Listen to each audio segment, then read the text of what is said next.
Bienvenue dans cette vidéo. Je veux parler de 4 mots dangereux qui t'empêchent d'attirer l'argent et la richesse.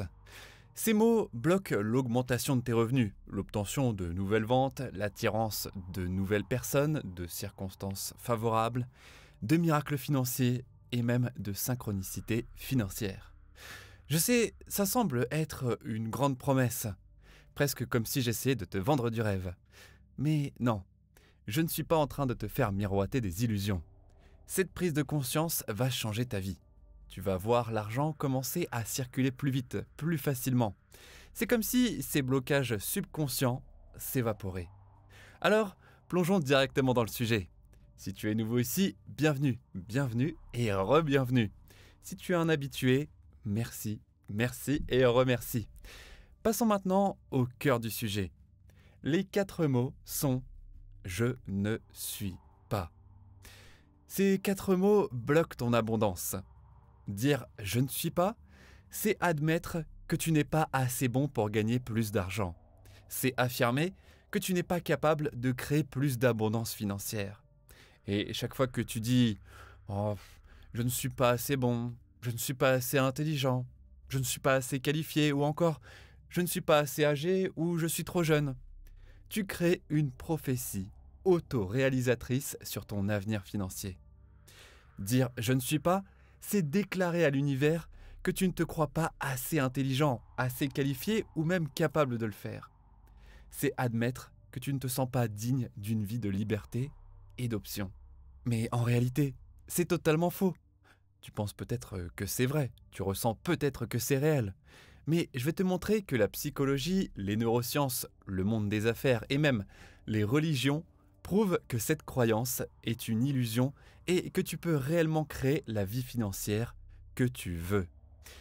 Avant d'expliquer comment la psychologie, les neurosciences et la spiritualité soutiennent cette vérité, regardons 4 personnes célèbres qui auraient eu toutes les raisons de croire qu'elles n'étaient pas assez.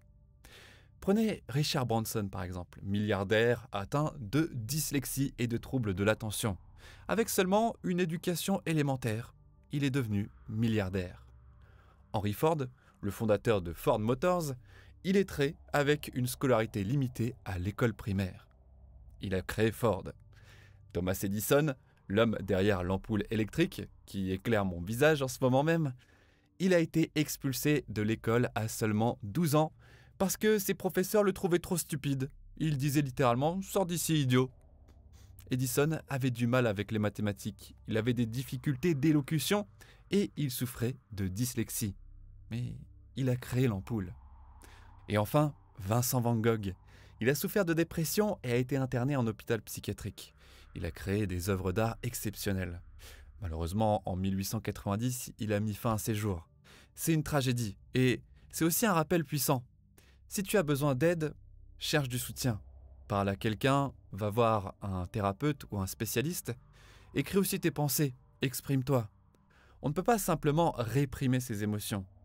Mais ce que l'histoire de Van Gogh nous montre, c'est que la douleur, la dépression et les traumatismes que tu as traversés ne doivent pas t'empêcher de créer la vie de tes rêves.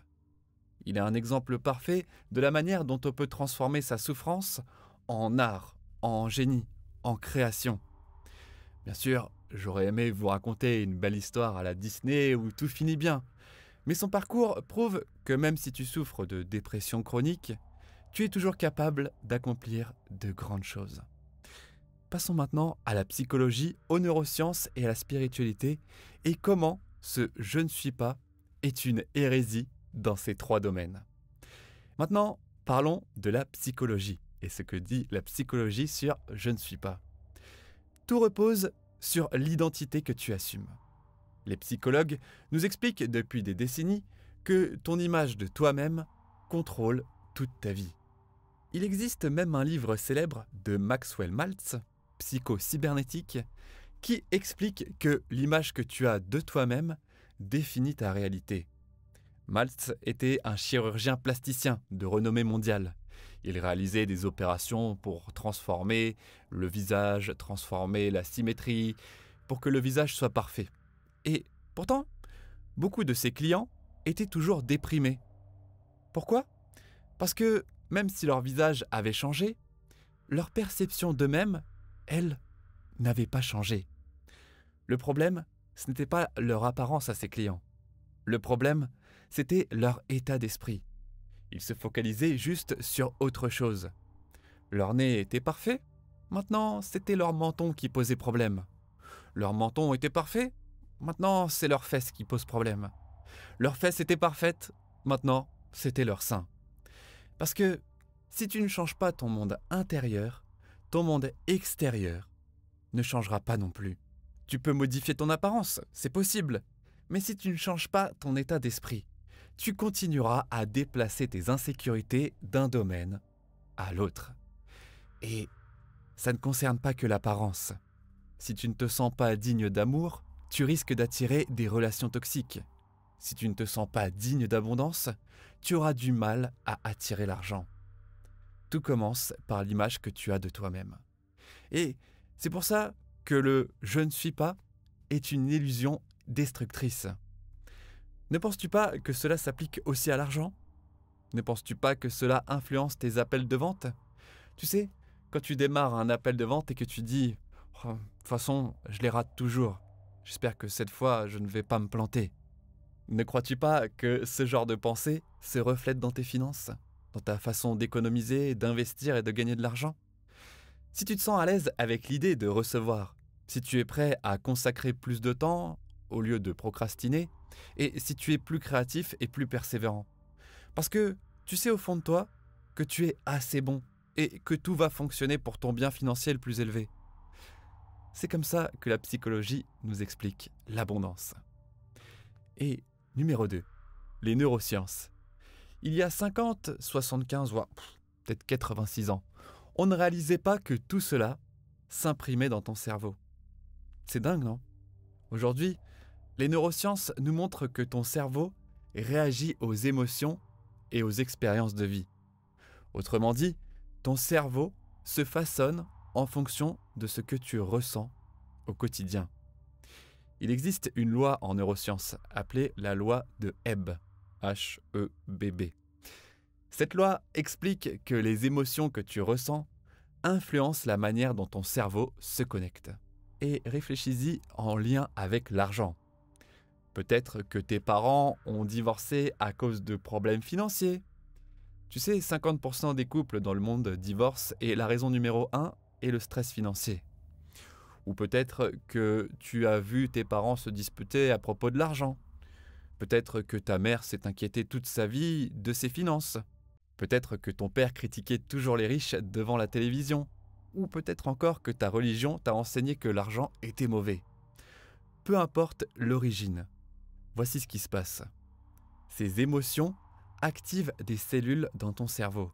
Et quand ces schémas se répètent dans tes premières années de vie, quand tu es exposé à des croyances négatives sur l'argent, les mêmes cellules se réactivent encore et encore en grandissant. Et ton cerveau crée des connexions neuronales qui le programment à associer argent à quelque chose de négatif. Résultat, ton cerveau fait tout pour éloigner l'argent de toi. Ça, c'est du côté de la neuroscience. Et avant d'aborder le point numéro 3, la spiritualité, faisons un récapitulatif. On a parlé des personnes à succès qui avaient toutes les raisons de croire qu'elles n'étaient pas assez ceci ou cela.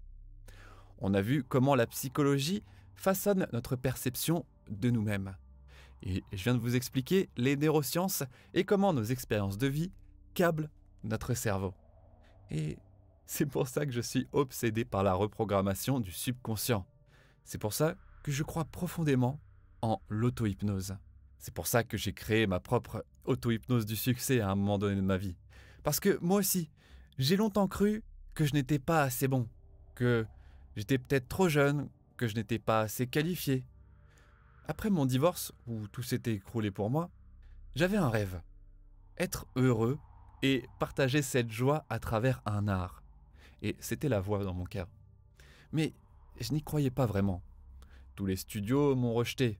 Ils me disaient « Retourne faire une école de théâtre, ça ne marchera pas, tu ne connais pas les bonnes personnes ou tu n'as pas les ressources pour atteindre ce que tu veux. » Et j'ai commencé à croire toutes ces conneries. Puis, J'ai découvert des études sur la psychologie, les neurosciences, la neuroplasticité et la reprogrammation du subconscient. Et je me suis dit, avant d'abandonner, pourquoi ne pas tenter une expérience? Et j'étais à un spectacle d'hypnose et je m'étais fait hypnotiser, je voyais que ça marchait bien. Et donc je me suis dit, et si je m'auto-hypnotisais chaque jour en me persuadant que je suis une personne qui réussit? Au lieu de me dire, je suis trop jeune. J'ai donc commencé à me reprogrammer avec des affirmations positives. Par exemple, je donne mes talents avec amour et je suis merveilleusement béni financièrement. Ou je suis mondialement connu. Ou je réussis et j'inspire des millions de personnes. Et devine quoi? À 27 ans, j'ai travaillé sur des projets pour Netflix. On peut m'entendre sur des milliers de vidéos sur YouTube aussi. Des choses incroyables ont commencé à se produire dans ma vie. Ma chaîne YouTube a grimpé en seulement un an à 100 000 abonnés. Et j'ai maintenant pu écrire un livre dans l'une des branches bien-être d'un des plus grands éditeurs de France, Albin Michel. Et tout cela a commencé par l'auto-hypnose et la reprogrammation de mon subconscient. Et toi aussi, tu peux en profiter. D'ailleurs, c'est gratuit. J'en mets à disposition sur YouTube sur différentes vidéos et un MP3 gratuit est disponible sur mon site. Je te mettrai le lien en description. Mais attends avant d'y aller. On passe maintenant au point numéro 3. Numéro 3, que dit la religion? Dans la Bible, il est écrit « À celui qui a, on donnera encore. Mais à celui qui n'a pas, même ce qu'il a, lui sera retiré. » Je me souviens que, plus jeune, cette phrase me troublait un peu. Je me disais, Dieu favorise les riches. C'est un peu injuste, non? Comment ça? Si tu n'as rien, on te prend même le peu que tu as? Mais en comprenant la psychologie, j'ai réalisé que cette phrase ne parle pas d'argent. Elle parle de ton image de toi-même. À celui qui a, on donnera encore. Ceux qui se sentent dignes d'abondance attirent encore plus d'abondance. Et à celui qui n'a pas, même ce qu'il a lui sera retiré. Donc, si tu es convaincu que tu n'as rien, tu vas inconsciemment repousser les opportunités. Donc, ce que tu affirmes sur toi-même détermine tout. Si tu dis « Je suis assez bon, je suis intelligent, je suis un génie et j'applique ma sagesse, j'attire le succès financier, j'attire des opportunités incroyables. » Si tu te dis ça, alors ta réalité commence à changer. Les personnes qui ont ce type de conscience attirent alors un succès financier qui le reflète, tandis que pour ceux qui ne l'ont pas, même ce qu'ils possèdent leur est retiré. Autrement dit, je ne suis pas assez bon, je ne suis pas assez âgé, je ne suis pas assez capable, je ne connais pas les bonnes personnes, je n'ai pas le bon réseau, je n'ai pas ceci, je n'ai pas cela. Pourquoi ces personnes attirent-elles constamment des situations financières médiocres? Parce que, comme il est dit dans la Bible, à ceux qui n'ont pas, même ce qu'ils ont, leur est retiré. Le pouvoir de tes paroles crée ta propre personnalité, qui contrôle par la suite toutes tes habitudes financières, la manière dont tu travailles, tes appels de vente, ta productivité. Cela influence chaque aspect de ta vie financière et professionnelle. Tu peux commencer à reprogrammer tout cela en affirmant maintenant « Je suis un génie et j'applique ma sagesse. Je suis assez bon, je suis assez intelligent. » Comprends que tu as déjà tout ce dont tu as besoin pour réussir financièrement. Tout ce que tu as vécu jusqu'à présent, tout ce bagage que tu as traîné, n'a pas besoin d'être un poids qui t'alourdit. Il peut devenir le carburant qui t'amène vers le succès. Et à chaque fois que tu te surprends à dire « je ne suis pas », en lien avec l'argent notamment, rappelle-toi, je suis un génie et j'applique ma sagesse. J'attire de grandes sommes d'argent rapidement et facilement. J'ai en moi des idées valant des millions. Ou je suis assez bon, je suis assez intelligent. Il est dans mon droit d'être riche. Il est dans mon droit d'être libre financièrement. Je mérite tout ce que je désire. Intègre cette conscience dans chacune de tes actions financières et professionnelles. Tu vas constater que même les choses qui ne fonctionnaient pas auparavant commencent petit à petit à fonctionner. C'est donc le pouvoir de ces deux mots, « je ». suis. Et aussi inversement, cela te montre aussi le pouvoir négatif de ces 4 mots. Je ne suis pas. C'est Mickaël, si tu es nouveau ici, merci d'avoir regardé cette vidéo jusqu'au bout. Si tu es un habitué, merci également. Je sais qu'il y a des millions de vidéos sur YouTube et des millions d'autres choses que tu pourrais faire, alors j'apprécie vraiment ton temps. Si tu as aimé cette vidéo, clique sur le bouton j'aime pour l'envoyer dans l'univers de YouTube. Laisse-moi un commentaire juste en dessous pour me dire d'où tu me regardes. Et tu peux aussi écrire dans les commentaires « Je suis un génie et j'applique ma sagesse ». Si ce n'est pas encore fait, télécharge gratuitement mon audio d'hypnose pour l'abondance. Près de 20 000 personnes à travers le monde l'ont utilisé. Tu peux le retrouver juste en dessous dans la description et dans les commentaires. Cela t'aidera à reprogrammer ton subconscient et à éliminer les blocages financiers liés à tes expériences d'enfance et ton passé. Passe une bonne journée et on se retrouve dans la prochaine vidéo juste ici.